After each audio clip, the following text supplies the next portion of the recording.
Mula kay Pinas News Insider, kakapasok lang, namutla at nataranta si Robin Padilla sa utos ni President BBM. Oy, eto, title pa lang to mga tol, binabasa lang natin yung title ng bibigyan natin ng reaction. Lumayas ka sa Pinas Traidor, sabing ganun dito sa title, my goodness.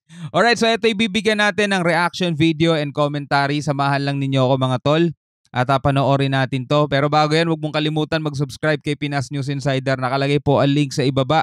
At kung trip mo naman yung mga ganitong klaseng commentary kung saan ay nagbibigay tayo ng opinion, ng komentaryo sa mga balitang napapanahon ngayon, lalo partikular mga tol dito sa West Philippine Sea, binibigyan natin to ng reaksyon at komentaryo. Samahan ninyo ako mga tol. Huwag nyo kalimutan mag-subscribe. Alright, so huwag na natin patagalin pa. Panoorin na natin to mga kapatid. Ito ang balita ngayon. Trending at viral ngayon sa social media. Ang di umano'y balitang Pangulong Bongbong Marcos hindi na mapipigilan pa at nagsalita na. Hindi nakikipag-away sa China ang Pilipinas. Totoo. Pero nanindigan na hindi papayag na mawala ng karapatan ng Pilipinas sa sarili nitong arian. True. Pero bago Iba ang kasi, lahat, kung bago ka pa lamang mga sa tol, aming no? channel. Iba kasi yung nakikipag-away sa dinidepensahan lang yung soberanya.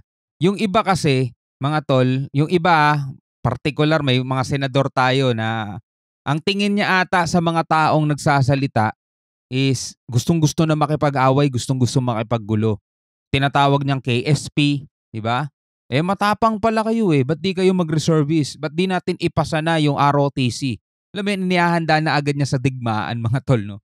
No, ang gusto ng Pilipinas ay makuha natin yung respeto at syempre is hindi natin pakawalan o makita natin sa gobyerno natin na may ginagawa upang hindi mawala sa atin yung ating mga teritoryo. Pero hindi tayo nakikipag-away sa kanila. Iba yun. Ang nakikipag-away mga tol, yung tipong wala namang dahilan ginugulo mo, di ba? Yun ang nakikipag-away. Normal na magalit ka dahil dun sa action na ginagawa nila, pero hindi ibig sabihin nun nakikipag-away ka. Away ba agad? Di ba?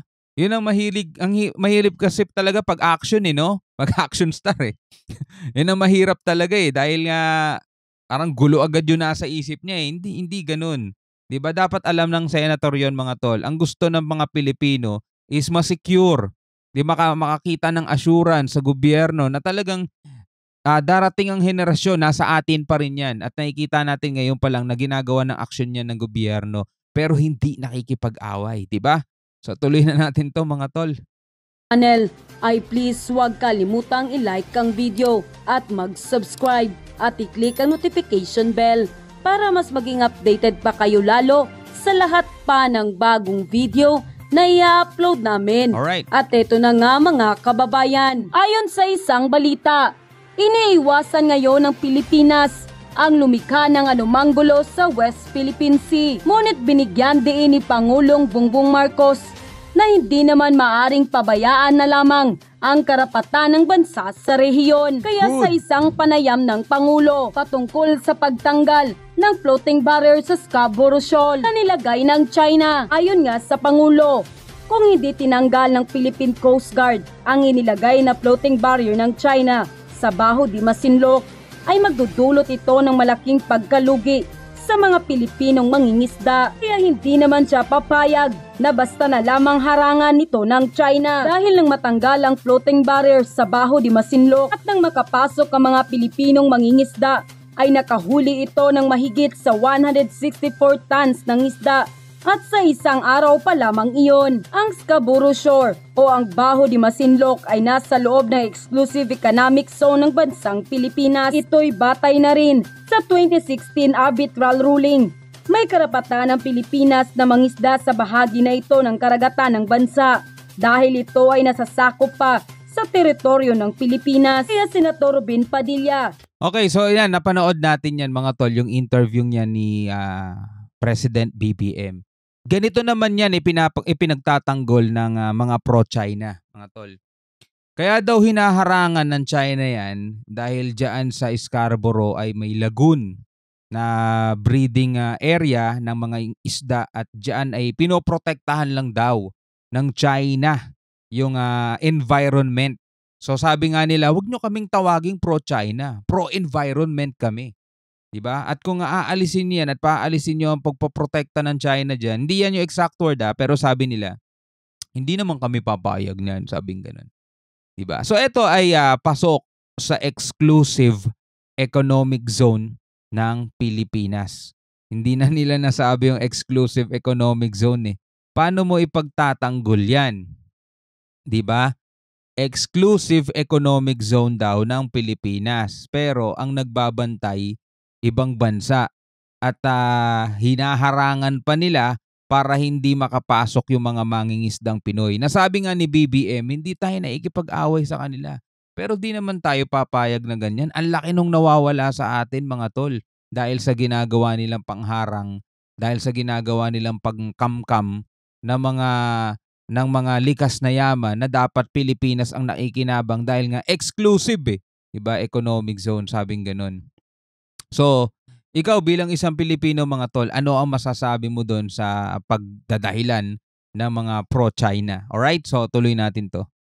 Tila napahiya na naman sa naging pahayag ni Pangulong Bongbong Marcos dahil taliwas ito sa kanyang paniniwala na magdudulot ng gulo at tensyon ang presensya ng dayuhang militar. Gayong gusto lamang ng ating Pangulong Bongbong Marcos na ipaglaban sa mahinahon na paraan ang totoong pagmamay-ari ng bansa. Lalo na't maraming Pilipino ang makikinabang dito na hindi inaabuso ang likas na yaman ng karagatan. At nang lumabas nga ang balitang ito, marami sa ating mga kababayan ang hindi napigilan ng kanilang sarili na magbigay ng kanilang hinaing at komento sa mundo ng social media. At ayon pa sa kanila, mas mabuti pang lumayas ka na lang sa Pilipinas, Robin. Sayang lang ang boto namin sa'yo. Ipaglaban mo naman ang ating bansa kahit ngayon lang. Atin na yang West Philippine Sea na inangkin ng China. Huwag ka nang maging traidor sa bayan. Taong bayan ang naghalal sa'yo. Kaya isipin mo naman ang Pilipinong mangingisda dyan sa West Philippine Sea. Kinakawawa ng China. Kaya Robin Padilla, kung ayaw mong tumulong, lumayas ka na lang sa Pilipinas at doon ka na manirahan. Lumayas ka na lang sa Pilipinas kung ayaw mong suportahan ang ating Pangulong Marcos. Klaro pa sa sikat ng araw na maka-China ka, Ruben. Huwag mo nang sayangin ang taong bumutos sa'yo. Nagtiwala sa'yo. Ipaglaban mo naman ang ating teritoryo kahit ngayon lang para may magawa ka naman sa ating bayan. Dahil simula't umupo ka sa Senado, wala ka pang nagawa kundi papogi lang sa pasuklay sa buhok at pahagod-hagod sa iyong bigote. Sinayang mo lang ang boto naming mga Pilipino. Kaya dapat maging aral ito sa ating mga botante.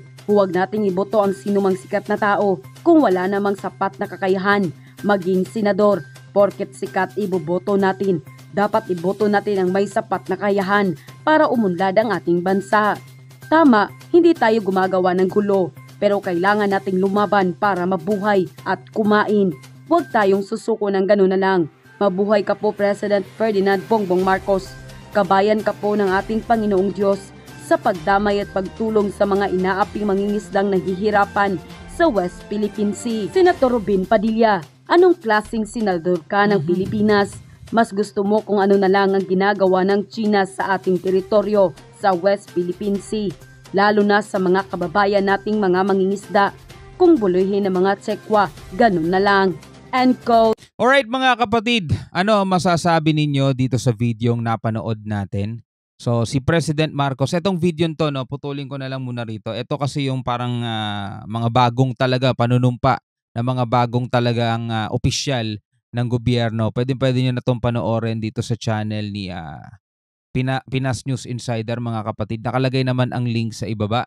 Pero again, ikaw bilang isang Pilipino, ano ang masasabi mo dito sa videong napanood natin? Partikular, anong masasabi mo sa ating mga senator na nung panahon na nakita nilang lumilipad ang eroplano ng Amerika, nagmamasid, napakarami nilang sinabi na tila baga ang Amerika ang kalaban natin dito, mga tol. Naalala ninyo, di ba? Yung lumilipad yung eroplano ng Amerika para sa maritime awareness, ang dami nilang sinabi sa Senado, di ba? Na kung titingnan mo, parang pinapagalitan nila yung mga natin PCG, mga official natin, 'di ba? Tapos parang ang lumalabas, Amerika ang kalaban natin dito. Pero etong nangyari nitong nakaraan na kung saan ay sumadsad na talaga yung barko natin dito sa CCG dahil nga patuloy tayong hinaharang, wala naman tayong marinig sa kanila, di ba? So anong masasabi ninyo dun sa bagay na yon? Hanggang sa muli mga kapatid, ako nga pala si Shobal D. Peace out.